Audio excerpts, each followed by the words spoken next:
Hey everyone, Brian Smith here from Performance Tennis. Today's topic, we're going to be talking about approaching the net.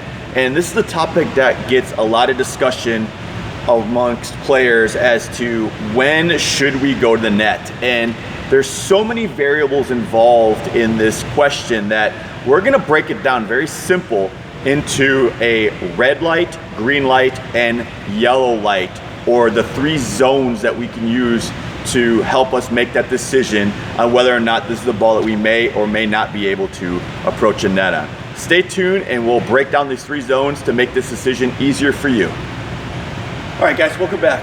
We're gonna talk about the three zones, and we've broken it up into a red zone, a yellow zone, and a green zone. And let's explain what these three zones mean when we're looking at balls that we could potentially approach a net behind.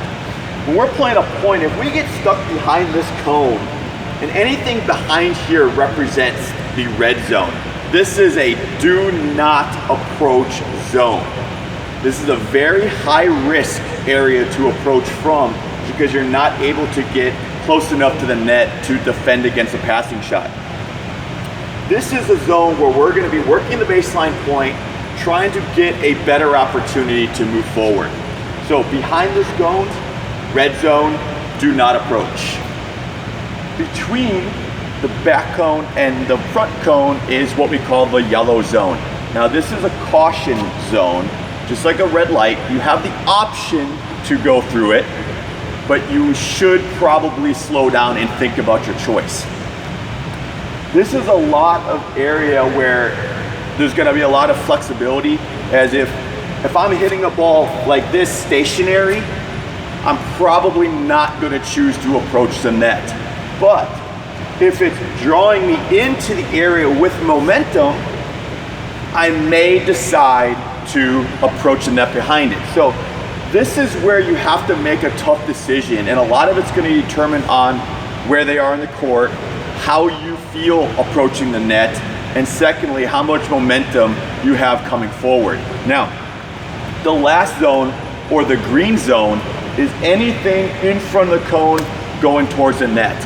This is where your momentum's probably already pulling you towards the net. It's a weak shot.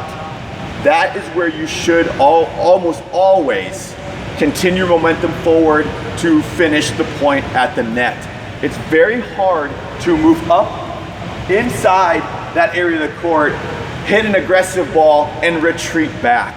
What you're allowing your partner to do, or your opponent to do, sorry, is to just play a defensive ball back because you're not putting any pressure on them to beat you. So in review, if you're behind the cone here, roughly a foot or so behind the baseline, all the way back to the back tarp, that is your red zone.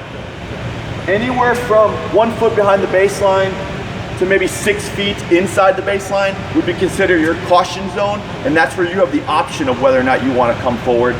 And anything from the cone forward, or roughly 6 feet inside the baseline forward, should be an automatic go to the net, finish the point with authority, and win this match.